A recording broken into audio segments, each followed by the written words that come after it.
You say to someone, why are you feeling this way? What's wrong with you today? And they say, I am this way because of that person, because of that circumstance. What they're really saying is, that person or circumstance is actually controlling my feelings and controlling my thoughts. Well, anything that's controlling my feelings and my thoughts, I'm victim to, right? So it makes sense then that when things are good, you feel good, and when things are bad, you feel bad, right? So when you start changing the way you think and feel, and it starts producing outcomes in your life, you're going to believe you're the creator of your life and less of the victim of your life. And the hardest part about all of this is just making the time to do it. If you're not even peaceful, there is nothing in your life that you can do in a worthwhile way. To be peaceful essentially means this, that you're not messing your mind. To be peaceful means that your system is at ease. You know how to conduct your mind, you know how to conduct your emotions, your body and your energies. You are peaceful. If you change the picture in your mind, you change the chemistry, you change the fate. So I'll give an example.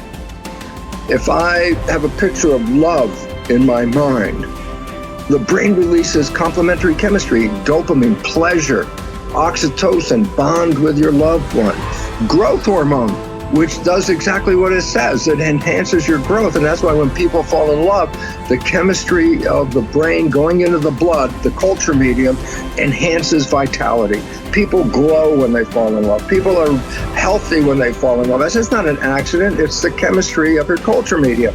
But now I say, but wait, what if I have a picture of fear? I go, oh, well, love chemistry doesn't come out when fear is in the picture.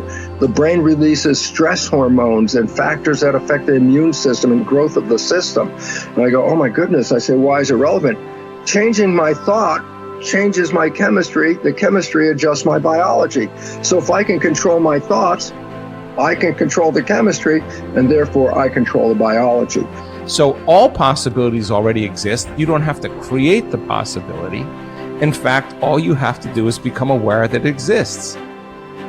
The moment you do that, you're changing the thought and you're producing a different frequency. Now, if the person is astute enough to feel the frequency of the thought in the quantum and not wait for the experience to happen, but the thought of abundance would produce the feeling of abundance. Tell guilt, shame, the past, I've changed my mind. I'm not living condemned. Listening to the accusing voices, I'm forgiven, I'm redeemed, restored, my future is bright. Tell lack, struggle, not having enough, I've changed my mind. That is not my destiny. I will lend and not borrow. What I touch will prosper and succeed. Abundance, overflow, increase is coming my way. Train your mind. Train your mind not to focus on the problem and make it bigger, but focus on the solution to solve it. Stay positive, stay focused, and most importantly, stay strong. The way we've been using our thoughts are not necessarily productive.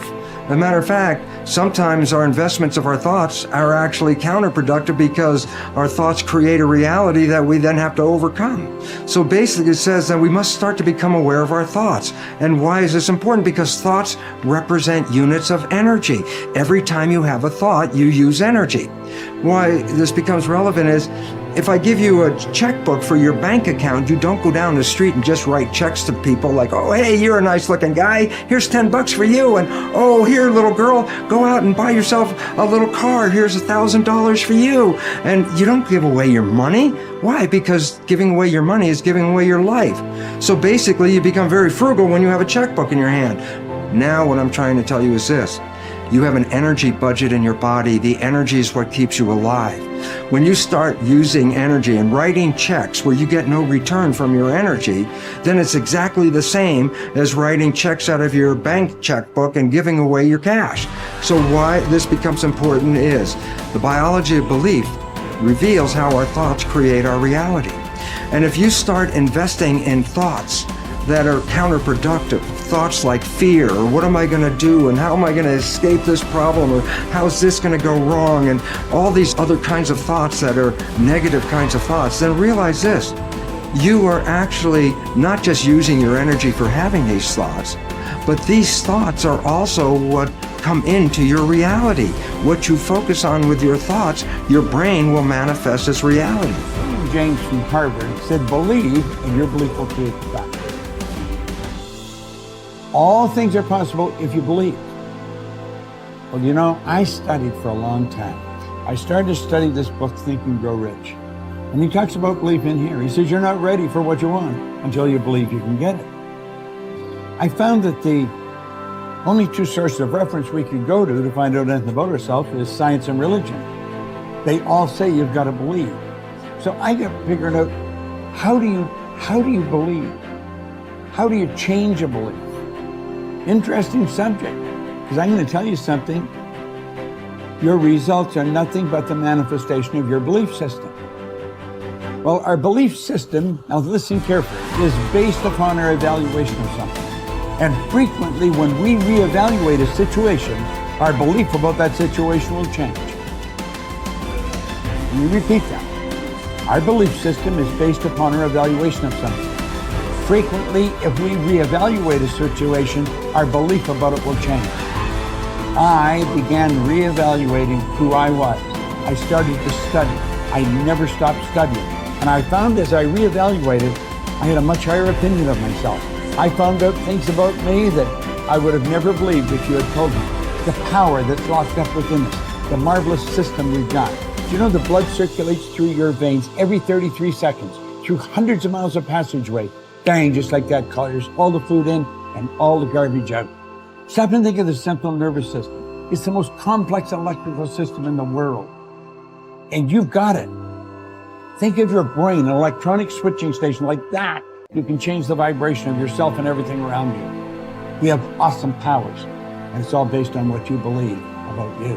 Nothing is so embarrassing as watching someone do something that you said could not be done. People who embrace possibility thinking are capable of accomplishing tasks that seem impossible because they believe in solutions. When you believe you can do something difficult and you succeed, many doors open for you. Big thinkers are specialists in creating positive, forward-looking, optimistic pictures in their own minds and in the minds of others. If you embrace possibility thinking, your dreams will go from molehill to mountain size, and because you believe in possibilities, you put yourself in position to achieve them. The winners in life think constantly in terms of I can, I will, and I am. Losers, on the other hand, concentrate their waking thoughts on what they should have done or what they don't do.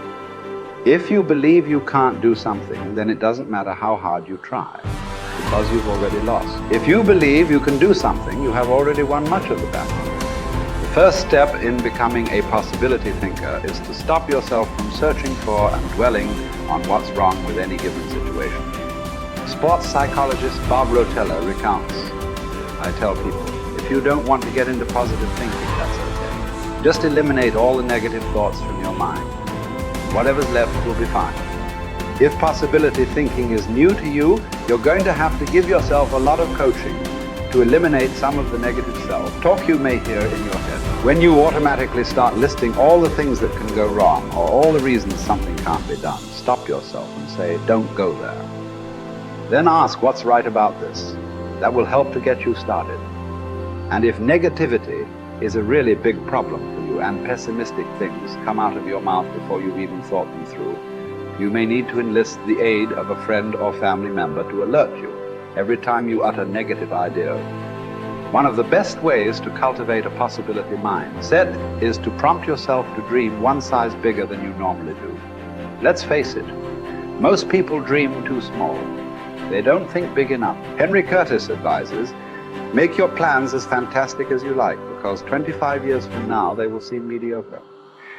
Make your plans 10 times as great as you first planned, and 25 years from now you will wonder why you did not make them 50 times as great. If you push yourself to dream more expansively, to imagine your organization one size bigger, to make your goals at least a step beyond what makes you comfortable, you will be forced to grow, and it will set you up to believe in greater possibilities. Most people want their lives to keep improving, yet they value peace and stability at the same time. People often forget that you can't improve and still stay the same. Growth means change. Change requires challenging the status quo. If you want greater possibilities, you can't settle for what you have now. When you become a possibility thinker, you will face many people who will want you to give up your dreams and embrace the status quo. Achievers refuse to accept the status quo.